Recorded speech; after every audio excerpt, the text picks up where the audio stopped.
Hello, we're back at the loop. I'm Ashley Laudenslager, and we are talking about women's hormone health. We are discussing, I left off like going like this or something like that, something crazy and wacky at the end of the last one, but we're going to tie back into what we were discussing. We were discussing symptoms for estrogen dominance. So we were going over, I'm just going to do a really fast recap, PMS, weight gain, low hypothyroid, even hyperthyroid, which goes into autoimmune Hashimoto's and Graves' issues, how they kind of flip-flop and they waffly and missing a word here.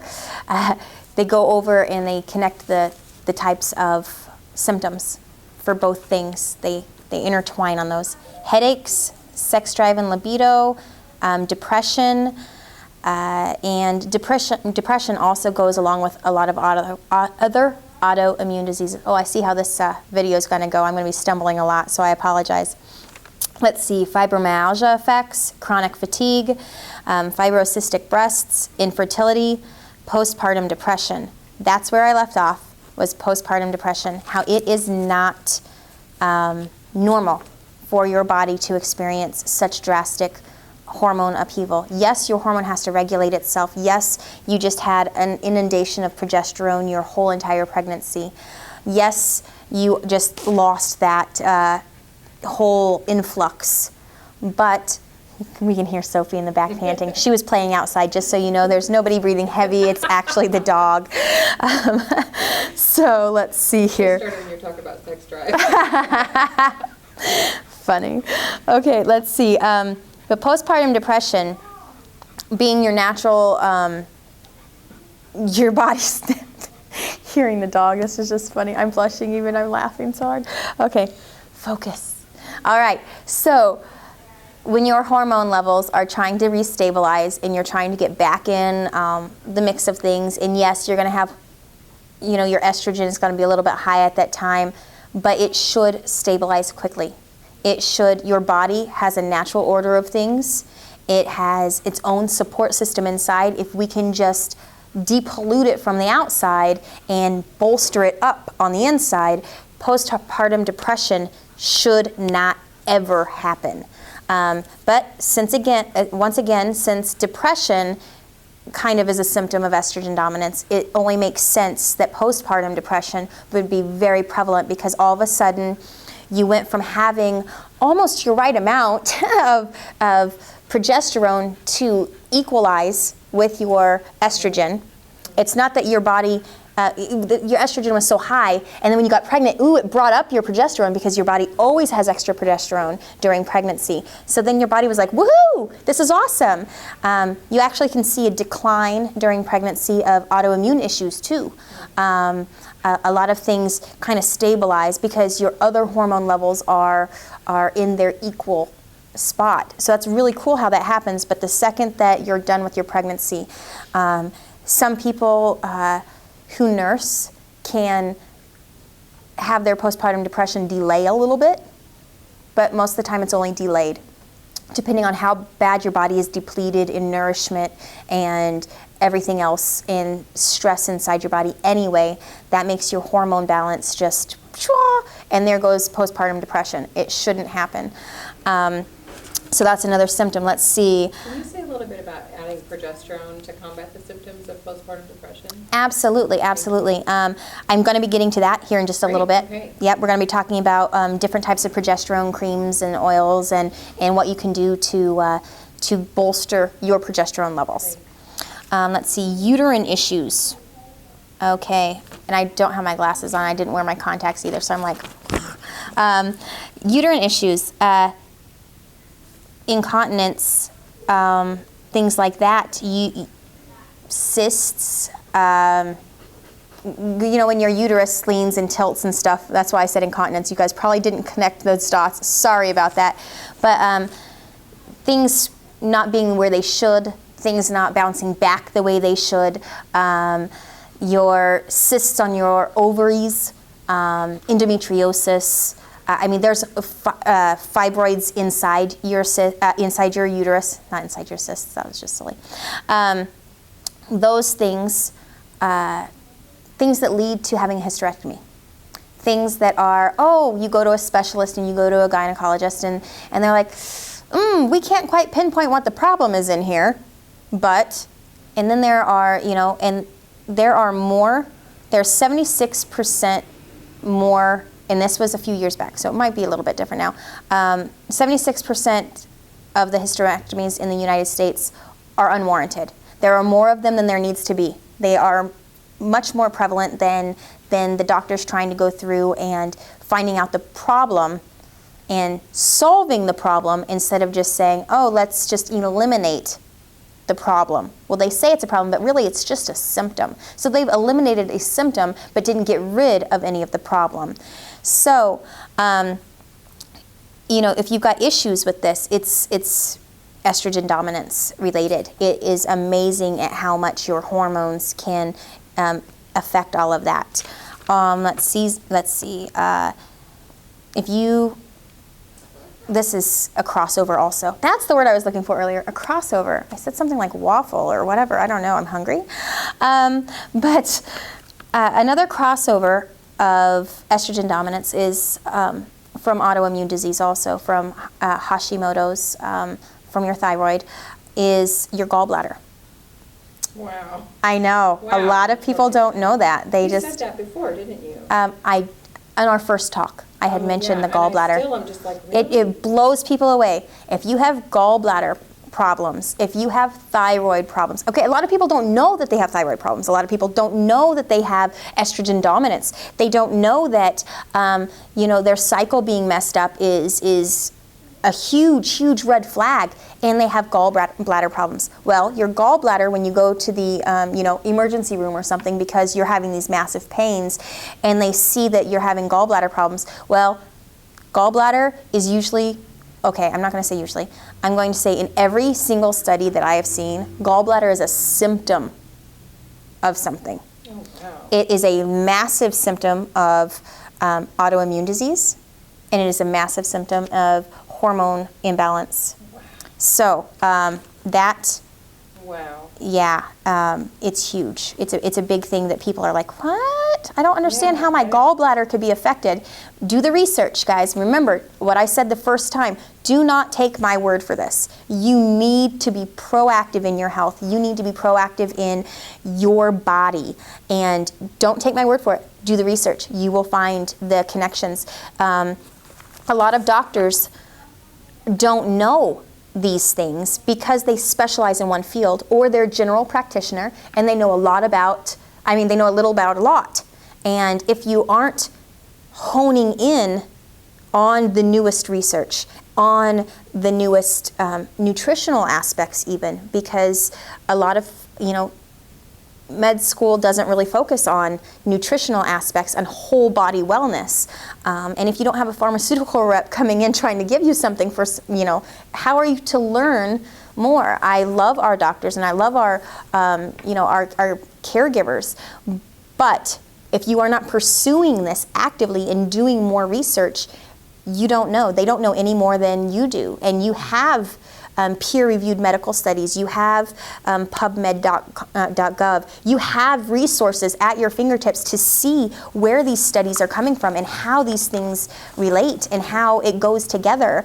And that's just on big stuff if you don't believe in holistic, the holistic avenue. If you don't believe in functional medicine, you can look at other ways, and there is backing. There is backing. Sometimes you have to dig a little deeper because it's not, this is kind of a rabbit hole, it's not providing money. If you follow the money trail, you can see what it's going to get your attention. It's better to have people on more HRT, more hormone replacement therapy, and on contraceptives that they know are class 1 carcinogens, because that makes more money.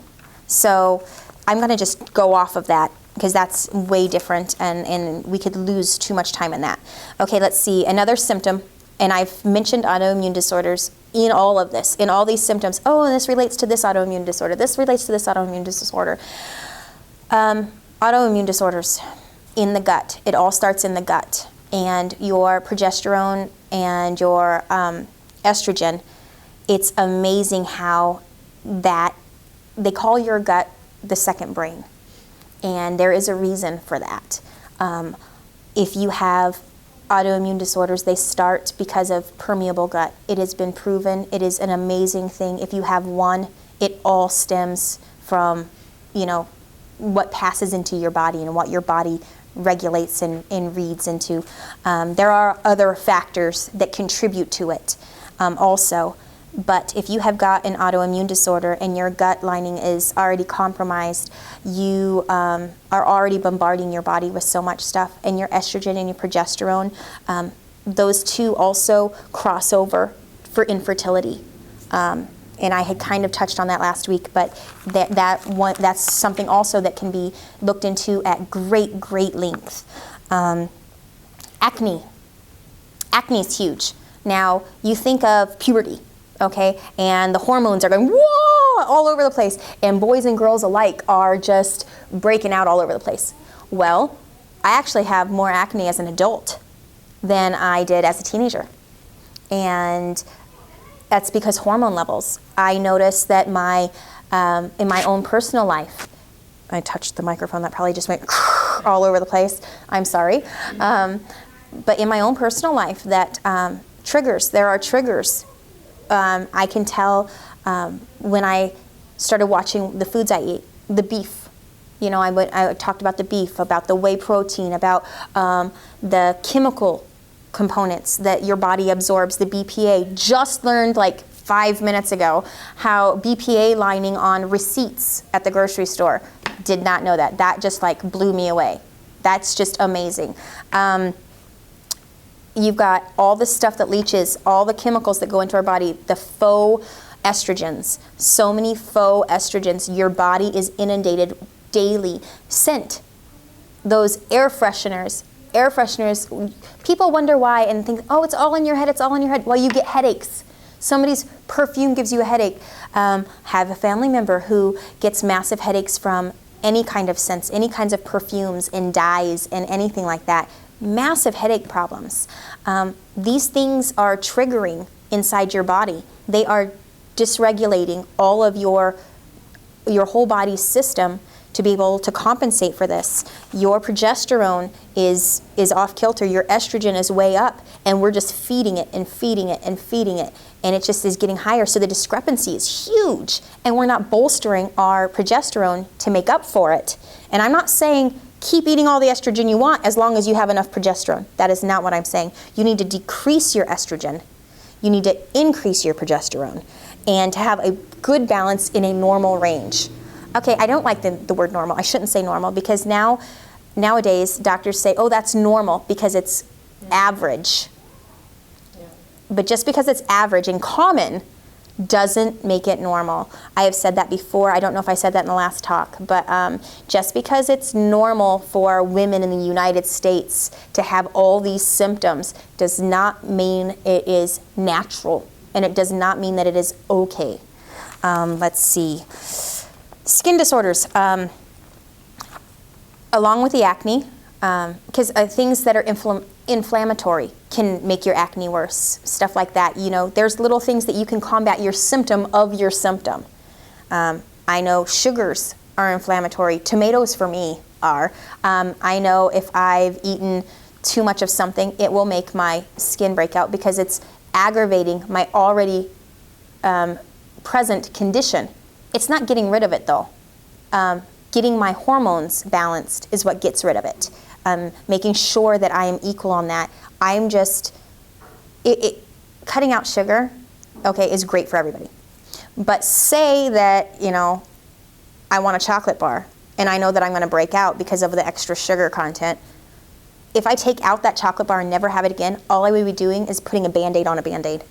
I'm just covering a symptom of a problem. I'm just getting rid of another symptom. And yes, it's good to pull away at all the symptoms and to get down to the root problem, but the root problem in this case is estrogen dominance. You want your progesterone and your estrogen even. Okay, skin disorders were like eczema, psoriasis, very, very common, and they also cross over with autoimmune, and they also cross over with thyroid. skin disorders, huge symptom. So that if you've got itchy, dry skin, and you already have, and you're already knowledgeable about one disease or disorder that your body already has, I bet you've got another one under there. I would bet my bottom dollar that you have also got estrogen dominance. Let's see. Oh, precocious pubescence, early puberty. This is huge. Okay, now I'm going to go society-wide. I'm not going to just go just women.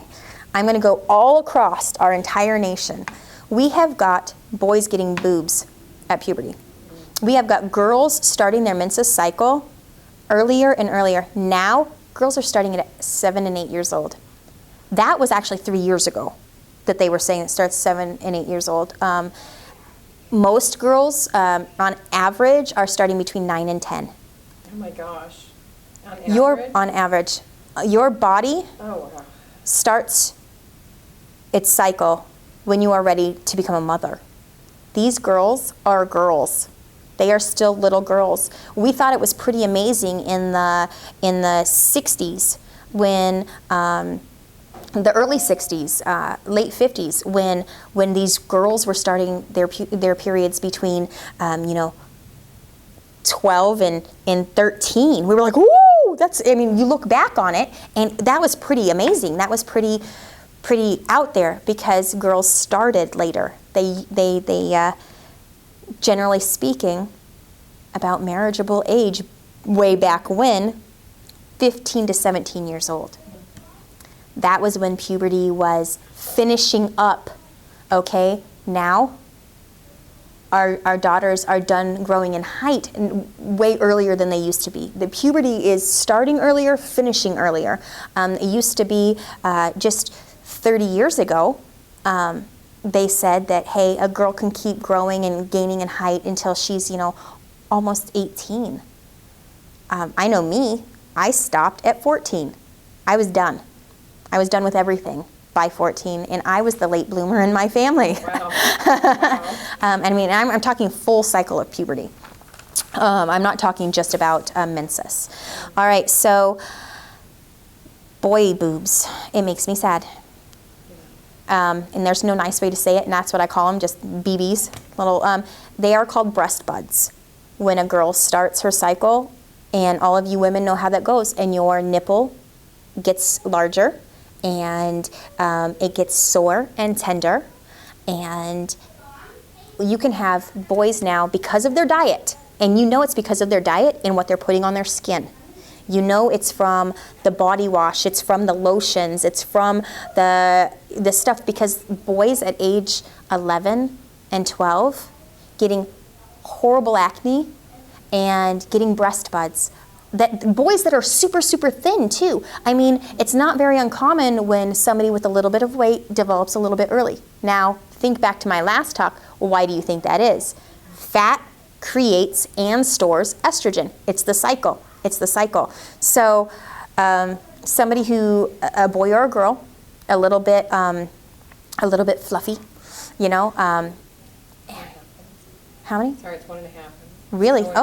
Involved in your talk. Oh, me too. I guess our time's almost up. But boys and stuff, you can totally nix that out if you watch what you eat, watch what you do, and you take things out. I'm going to really hurry through this.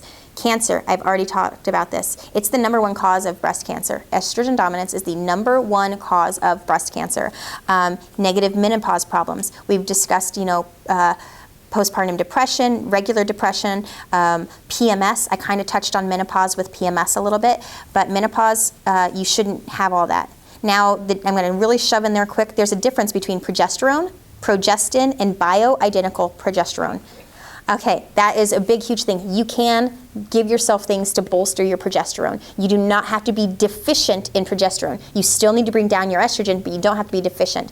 There's the difference. Progesterone is what your body makes. Bioidentical progesterone is a natural source that is exactly like your body's progesterone. Progestin is pharmaceutical. It is a molecule different, and it actually increases your rate of a cancer. You combine that with estrogen, and it actually makes it all worse, which is ironic, but it brings in $1. If they are selling, I'm going to not go down that again.